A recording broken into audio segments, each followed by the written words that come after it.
if you break a physical window, the legal system knows exactly what to do with you. Right. Yeah. It's very straightforward. Exactly. Because it is a world governed by, well, Newtonian physics. You throw a rock, the glass shatters, we find the rock with your fingerprints on it, and the line between cause and effect is it's direct, it's linear and undeniable. You did X, therefore Y happened. Right. But what happens when you step into the modern digital world and say a single retweet supposedly shatters the internet? That's where it gets complicated. Extremely complicated. Because we are looking at a landscape that is no longer mechanical, right? It's complex, it's nonlinear, and honestly, it's incredibly messy. Oh, absolutely. So welcome to another deep dive, and a special welcome to you, the learner, joining us today. You are essentially our third co-host here. Glad to have you with us. And our mission in this session is to explore an absolute, just a total clash of paradigms. We are unpacking a massive stack of documents detailing the really fascinating legal defense of Dr. Chen Jingyuan. Yeah, this case is wild. It really is. Yeah. So he was charged with causing severe disorder of public order. And this was based on one single retweet. Just one. One.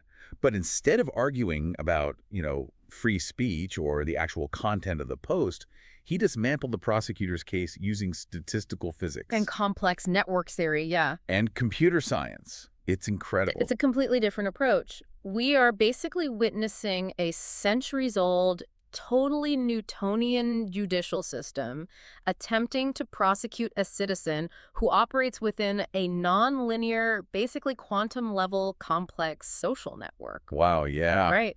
Dr. Chen didn't just defend his actions. He basically put the scientific nature of digital reality itself on the witness stand. I love that, because the traditional legal framework just assumes this one-to-one correlation between an individual's action and some macro-level societal event. Exactly. But network physics tells a completely different story. So to even begin evaluating if Dr. Chen caused chaos, we have to establish what chaos or disorder even means inside a digital ecosystem. Right. Definition is key here. Because the prosecution's entire argument hinges on this idea that disorder is a crime, that it's a localized failure caused by some malicious actor. But Dr. Chen's defense argues something deeply counterintuitive.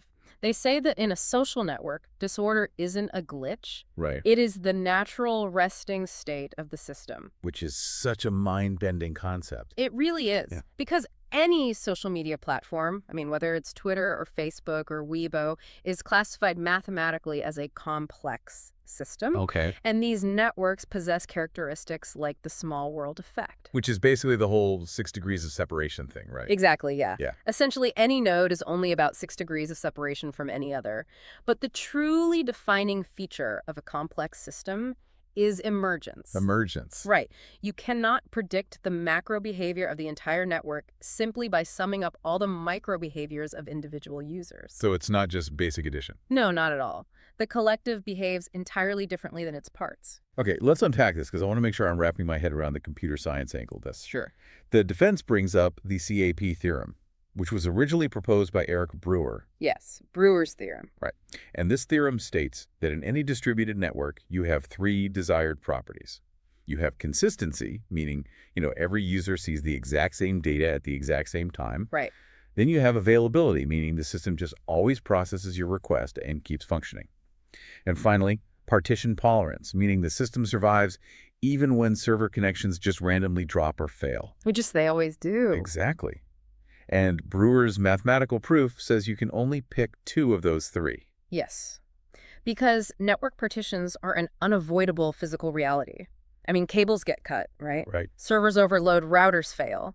So partition tolerance is completely non-negotiable. You have to have it. You have to choose it. Exactly. That leaves engineers with a binary choice. You either get strict consistency or you get high availability. And social media platforms obviously rely on engagement. Right, fundamentally. So if the platform pauses every time someone posts a comment, just to ensure every single server across the globe synchronizes perfectly before anyone else can post Oh back. my God, the lag would be unbearable. Well, a platform would be completely unusable. So they universally choose availability. They sacrifice strict consistency. So it's like trying to host this massive global dinner party with billions of people. I like that analogy, yeah. Right, because to maintain perfect consistency, you'd have to freeze everyone in place every time a single person speaks. Just to make sure the sound waves reach the farthest corner of the Earth? Exactly, before anyone else can even open their mouth. Or you choose availability. You just let everyone talk at once. Yeah. The party keeps going, people are engaged, but by definition, people on opposite sides of the room are hearing completely different conversations. The environment is just inherently noisy and localized. And what's fascinating here is, taking that analogy further, that noise isn't an accident. It is a structural necessity designed into the platform. Information inconsistency is literally baked into the architecture to keep you scrolling without delay. Wow. So the disorder the prosecution pointed to as a criminal act is, in reality, just the fundamental physics of a functioning distributed system. So equating platform-level inconsistency with societal malice just totally ignores how these databases are actually built in the real world. Completely. Okay, but let me push back a little here. Even if the forest is naturally dry and just full of noise, couldn't the law argue that Dr. Chen's specific retweet was the match that lit the fire? That's the logical next question, sure. Right, because the system might be prone to disorder, but they are arguing his specific action mobilized it. Structural immunity doesn't automatically mean nobody is ever at fault, does it? Well, to evaluate this match theory, network science requires us to map the actual anatomy of the network. Okay. Social media environments are not flat spaces where everyone has an equal voice. They are scale-free networks. Right, famously modeled by Albert Laszlo Barabasi and Reka Elbert. Exactly. And in these networks, connections follow a very strict power law distribution. Let's translate that power law distribution for the learner. Why does a network arrange itself that way? It basically comes down to a mechanism called preferential attachment. Preferential attachment. Right. In plain terms, the rich get richer. Oh, of course. When a new user joins a platform, the algorithm doesn't suggest they follow a random account with 0 posts, right? No, it tells you to follow celebrities. Celebrities, major media outlets, viral influencers. Over time, this algorithmic bias creates a massive structural inequality. Yeah, that makes sense. The vast majority of nodes, meaning regular users, are peripheral. They possess almost no connections. Conversely, a microscopic fraction of nodes become massive hubs, and these hubs dictate the entire architecture of the network. And looking at the documents we have here, Dr. Chen's digital footprint is microscopic. Totally microscopic. He had fewer than 100 followers, and the defense noted most of those were inactive zombie accounts anyway. He had almost 0 historical interaction. He is literally the definition of a peripheral node hanging out on the absolute outer fringes of this web. And because of this extreme power law distribution, scale-free networks exhibit extreme robustness against random failures or, peripheral actions. Robustness, meaning they don't break easily? Exactly. There's a physicist named Reuven Cohen, and he and his team developed a mathematical formula for the critical threshold of these networks. Okay. Without getting completely bogged down in the algebra, Cohen's formula proves that the threshold approaches 1. Meaning what, practically? This means you could randomly delete or activate almost every single peripheral node in the network, and the overarching flow of information just wouldn't change at all. That is wild. It's like claiming you caused a massive citywide traffic jam in downtown Manhattan by, I don't know, backing your car out of a dirt driveway in the deep suburbs. Yes, exactly. Like, sure, technically your driveway connects to the greater road network. Yeah. But the scale and capacity of the network make the claim physically absurd. And take that driveway analogy a step further. If Dr. Chen is the dirt driveway, the highway isn't just a passive stretch of concrete. It is an algorithmic super hub actively manipulating traffic, pulling cars out of driveways and forcing them into central lanes to maximize congestion. Because congestion in this case equals engagement. Exactly. The structure of the network is controlled entirely by the hubs. But wait, information isn't concrete, Yeah. It spreads dynamically. True. The prosecution seems to be relying really heavily on the idea of the butterfly effect. This whole notion that a butterfly flaps its wings in Brazil and sets off a tornado in Texas. Right. Even if he's just a peripheral dirt driveway, couldn't that one retweet somehow create a cascading chain reaction? Well, the butterfly effect is arguably the most misapplied concept in popular science. Really? How so? A butterfly's wings only trigger a tornado if the entire atmospheric system is already hovering in a highly specific, totally chaotic state. Ah, I see. Furthermore, a static structural analysis isn't quite enough to disprove the butterfly effect. This is why Dr. Chen's defense shifted from the static architecture of the network to the dynamic mathematics of information flow. Okay. They analyzed his retweet using a Galton-Watson branching process. Here's where it gets really interesting. I love this part of the defense. A branching process basically models the spread of a retweet the same way epidemiologists model the spread of a virus. Exactly the same math. They calculate a parameter called the mean offspring number, or R naught. It represents how many new people, on average, will hit the retweet button after seeing the original post. Right. So if R naught is 2, one person tweets, 2 people retweet, then 4, then 8, and you get exponential growth. And based on Dr. Chen's extremely low follower count and absolute lack of network influence, his R naught was estimated at a highly conservative 0.05. 0.05. Yes. In statistical physics, this places his microaction in what is known as a deep subcritical zone. Deep subcritical. Yeah, mathematically speaking, he is isolated from any viral explosion. Because if R naught is that far below 1, the cascade is guaranteed to just die out almost immediately. The mathematical law dictating this is the extinction theorem. The extinction theorem. Right. If R naught is less than 1, the probability of the information cascade going extinct is absolute. It is a mathematical certainty. Wow. When the defense calculated the expected total cascade size for Dr. Chen's action, which is the original tweet plus every subsequent retweet it's statistically generated, the final mathematical value was approximately 1.05. 1.05 retweets. Yes. He clicks the button, and statistically speaking, his action creates no downstream kinetic energy whatsoever. None. Now, compare that scientific reality to the legal reality. The judicial interpretation governing this specific law requires a threshold of 500 retweets or 5,000 views to be considered a serious breach of public order. Right. Dr. Chen's actual mathematical impact of 1.05 is off by nearly 3 orders of magnitude. The chasm between the objective math and the prosecution's claim is just staggering. The physics prove that his specific, localized action completely lacked the necessary kinetic energy to cross the legal threshold, let alone trigger some macro-level societal event. Okay, I have to play devil's advocate here because this is where the listener might be getting stuck. Go for it. If the math guarantees his expected spread is 1.05, but the prosecution maintains that severe societal chaos did in fact occur, we have a contradiction. We do. Is it possible that the network was already at a breaking point where even a tiny fraction of a retweet could push it over the edge? So you are describing self-organized criticality, or SOC. Like SOC. The foundational model for this in physics is the sand pile. Imagine you are dropping grains of sand onto a flat surface one by one. Just slowly piling up. Slowly a pile forms. The sides get steeper and steeper. Eventually, the pile reaches a critical angle of repose. At that exact moment, you drop one microscopic grain of sand, and the entire side of the pile collapses in a massive avalanche. So the prosecution points at Dr. Chen and says, look, we found the final grain of sand. He caused the avalanche. Right. But SOC theory mathematically proves that the true cause of the avalanche is not the final grain of sand. It's not. No, the cause is the global evolution of the sand pile itself.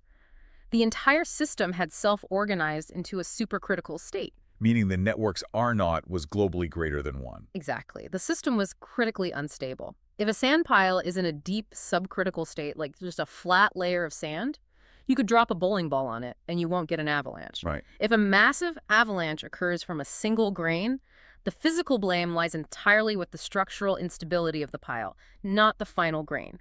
Which brings us to the ultimate question of this entire deep dive. Yes. So what does this all mean? The physics of blame. Yeah. If macro-level chaos did occur, but Dr. Chen's microaction couldn't mathematically generate it, how does statistical physics explain what actually transpired? And more importantly, who is actually responsible? Well, the defense's answer to this lies in the Fluctuation-Dissipation theorem, or FDT. FDT. This is a profound pillar of statistical mechanics. It's rooted in Albert Einstein's early work on Brownian motion. Oh, wow, Einstein. Yeah. FDT establishes a fundamental rule of nature. A system's response to a microscopic external perturbation is dictated entirely by its own intrinsic fluctuation spectrum. Okay, let's ground that in reality for a second. When you say fluctuation spectrum, what does that actually mean inside a digital network? Think of it as the system's baseline level of agitation. In pure physics, we look at temperature or pressure. Sure. In a digital social network, temperature isn't measured in degrees. It is measured in algorithmic amplification. Oh, I see. It is the UI design that prioritizes friction, outrage, and rapid sharing.